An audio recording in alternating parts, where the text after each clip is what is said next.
السلام علیکم ورحمۃ اللہ وبرکاتہ۔ الحمدللہ والصلاة والسلام علی رسول اللہ اما بعد۔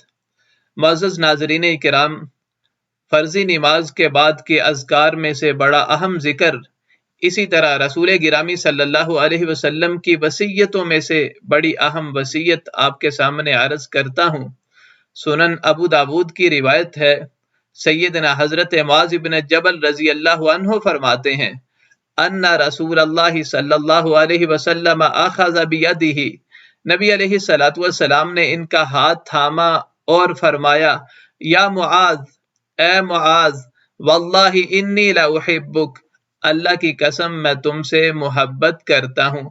آگے فرمایا، اوصی کا یا معاذ، اے معاذ میں آپ کو وصیت کرتا ہوں، لا تدعن فی دبر کل صلاۃ تقول، ہر نماز کے بعد یہ کلمات ادا کرنا مت بولنا۔ وہ کلمات کیا تھے؟ اللہم اعنی علی ذکرک و شکرک و حسن عبادتک۔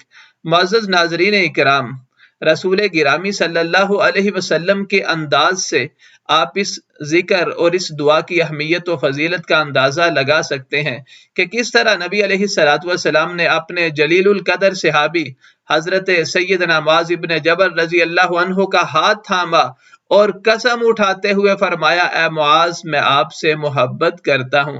یعنی حضرت معاذ بن جبل رضی اللہ عنہ کی کیا کیفیت ہوگی جب رسول گرامی صلی اللہ علیہ وسلم آپ کا ہاتھ تھامے ہوئے قسم اٹھاتے ہوئے فرماتے ہیں، اللہ کی قسم میں تم سے محبت کرتا ہوں۔ پھر آپ نے وصیت کرتے ہوئے فرمایا کہ ہر نماز کے بعد یہ کلمات ادا کرنا مت بولنا۔ وہ کلمات کیا ہیں؟ اللہم، اے اللہ، اعنی، مدد فرما میری، علی ذکری کا، اپنا ذکر کرنے، و شکری کا، اور اپنا شکر ادا کرنے، و حسن عبادتک، اور بہترین انداز میں اپنی عبادت ادا کرنے میں۔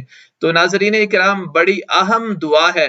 ہر نماز کے بعد اس احساس کے ساتھ اس دعا کا اہتمام کیجئے، اے مالک، میں نے ابھی نماز ادا کی لیکن میں اس طرح نماز ادا نہیں کر سکا جیسے نماز ادا کرنے کا حق تھا، تو مجھے اس سے بھی بہترین انداز میں نماز ادا کرنے کی توفیق عطا فرما۔ تو بہترین انداز میں مجھے اپنا ذکر کرنے، اپنا شکر ادا کرنے کی توفیق عطا فرما۔ تو ناظرین اکرام، اسے اپنی زندگی کا حصہ بنائیے، ہر نماز کے بعد اس ذکر کا اہتمام کیجئے۔ اللہ تعالیٰ سے دعا ہے اللہ تعالیٰ ہمیں توفیق عطا فرمائے۔ وآخر دعوانا ان الحمد للہ رب العالمین۔